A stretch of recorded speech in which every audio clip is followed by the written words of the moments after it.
Voilà, donc bonjour, aujourd'hui on va faire le cours sur les ondes. Alors donc on a vu la dernière fois donc l'application le sonar. Voilà, donc vous aviez collé la fiche et fait les calculs pour le sonar. Du coup on va noter le bilan. Donc alors si vous voulez ce principe de sonar on peut l'appliquer avec la lumière. Donc comme la lumière est aussi un phénomène ondulatoire. Il se déplace à vitesse constante dans un milieu homogène. Du coup, en remplaçant le son, enfin l'ultrason par une lumière comme par exemple un laser, on va pouvoir mesurer des distances avec un appareil qui s'appelle un télémètre. Donc vous pouvez noter sur votre cahier, on peut mesurer des distances avec un télémètre. Alors cet appareil, voilà, il y a une faute. Alors cet appareil, alors donc mesure le temps que met la lumière pour se déplacer jusqu'à un obstacle et à revenir.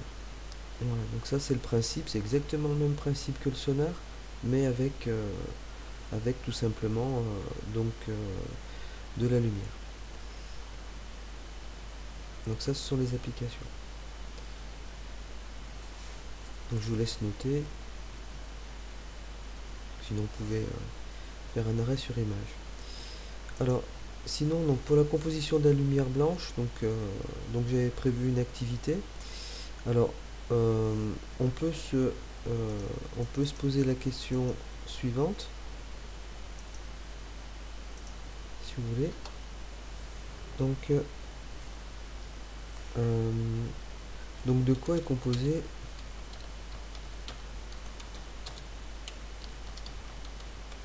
la lumière blanche?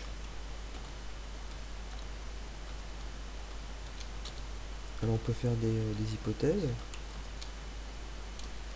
Donc là, le diaporama. Voilà, donc on peut se poser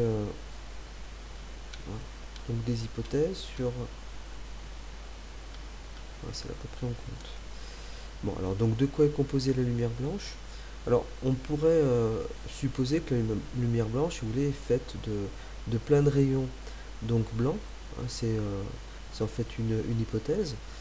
Hein, parce qu'on a vu l'année dernière en cinquième que la lumière elle est composée de rayons. La lumière se déplace en ligne droite. Alors comme la lumière est blanche, on peut supposer que ces rayons sont blancs. Alors du coup on peut faire une expérience avec un prisme. On fait passer de la lumière blanche à travers un prisme. Voilà, et en fait on se rend compte que la lumière qui va ressortir du prisme, elle n'est pas du tout blanche, elle est composée d'une infinité de radiations colorées.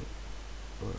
Donc suivant le principe qu'on appelle le principe inverse de la lumière, Newton avait fait la même expérience, par contre avec des lumières colorées, dans l'autre sens. Il avait éclairé un prisme avec des lumières colorées, voilà, et était ressorti de la lumière blanche. Donc du coup cette lumière blanche en fait n'existe pas. Elle est composée en fait d'une infinité de radiations qui sont colorées. Voilà, alors on va pouvoir le noter sur le cahier. Donc notez bien composition de la lumière blanche. Donc la lumière blanche est composée d'une infinité de radiations colorées. La lumière est une onde qui est caractérisée par une fréquence. Donc pour la lumière visible, les fréquences correspondent à des couleurs différentes. Alors on a en fait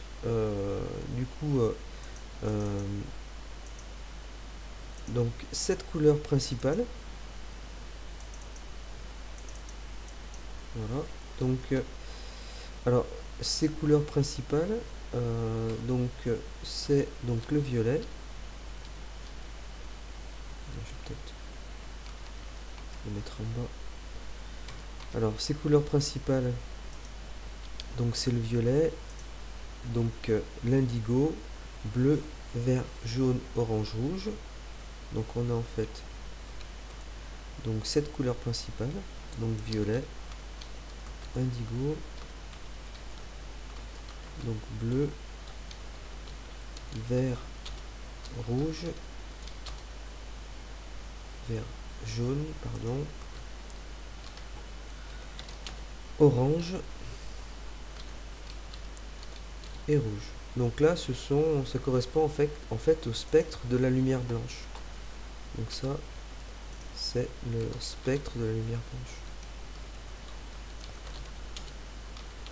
Alors, du coup, c'est ce qui est visible. Alors, en fait, donc, quand on regarde un petit peu ces différents noms, donc, eh bien, on se rend compte qu'il y a des radiations que l'on connaît. Alors, voilà, qui possède dans ce mot violet, donc c'est l'ultraviolet.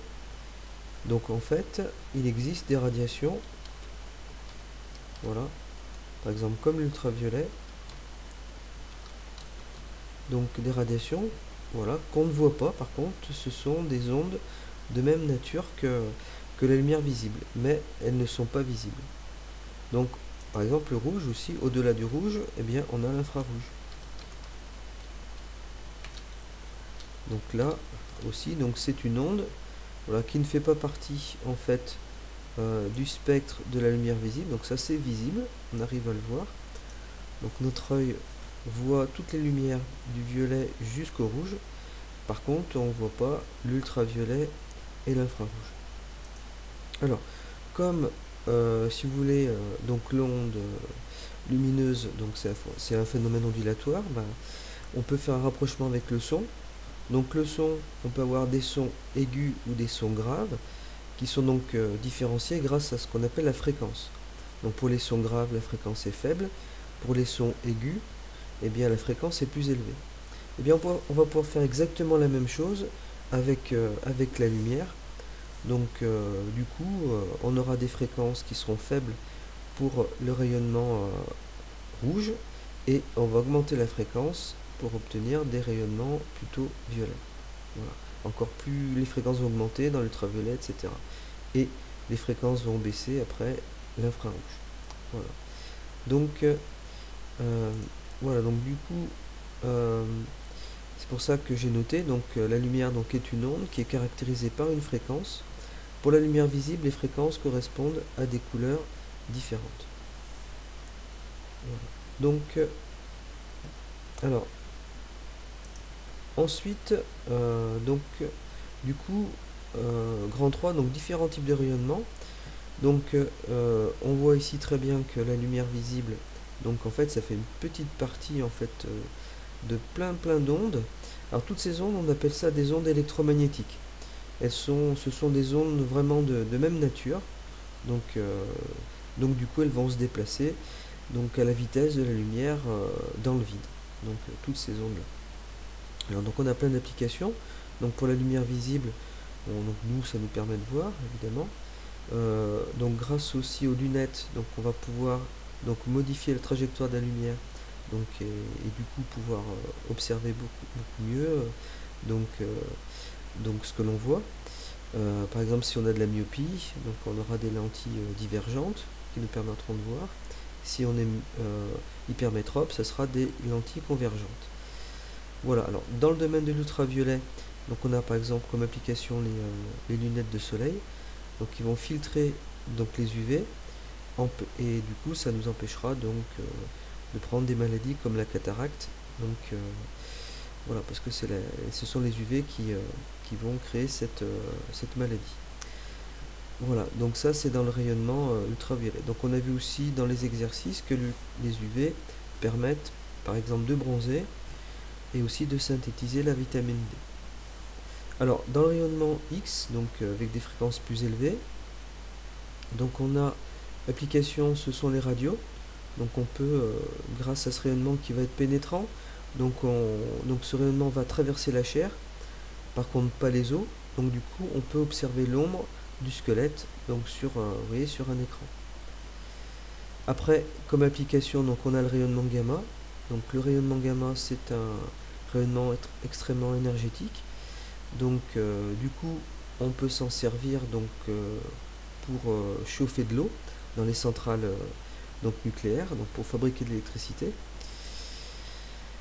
Mais aussi on a une application bon beaucoup moins on va dire donc agréable, c'est le voilà ce sont les bombes, donc une bombe atomique ou une bombe H à hydrogène, donc en fait produit ce rayonnement gamma et va détruire, tuer par rayonnement.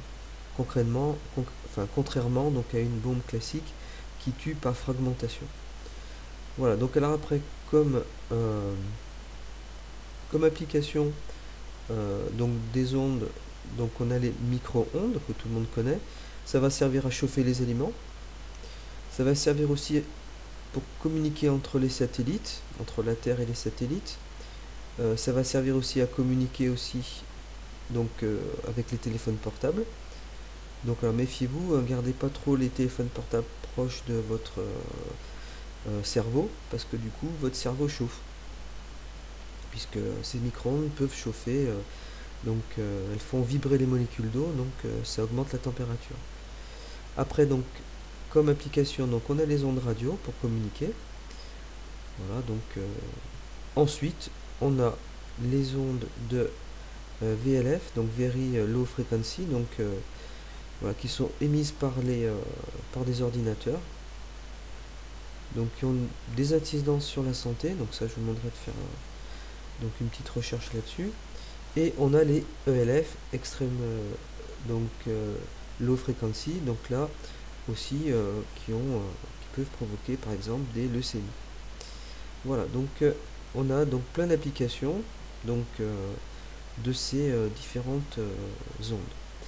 Alors donc du coup on peut donc noter qu'il existe donc différents types de rayonnement dont la lumière visible en fait partie.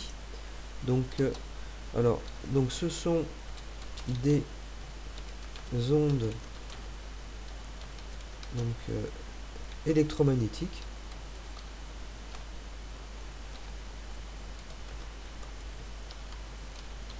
On appelle tout ça donc des ondes électromagnétiques, donc qui possèdent donc des propriétés physiques communes.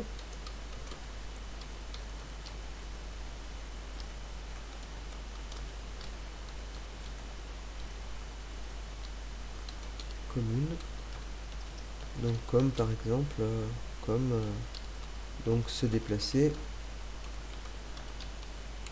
à 300 000 km par seconde dans le vide.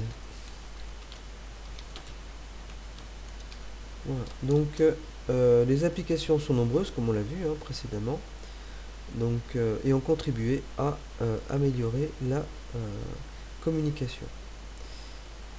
Alors après donc il y aura une recherche documentaire, mais ça je vous en parlerai donc par la suite. Voilà, donc bah tiens, donc du coup voilà. Voilà, donc du coup c'est la conclusion donc du chapitre. Voilà, donc j'espère que ça a été clair. Donc si vous avez des questions, donc n'hésitez pas à poser des questions. Recopiez bien donc le bilan sur votre cahier. Voilà, donc du coup pour aujourd'hui c'est bon. Et donc je vous donnerai donc une petite recherche documentaire à faire pour la prochaine fois. Merci, au revoir.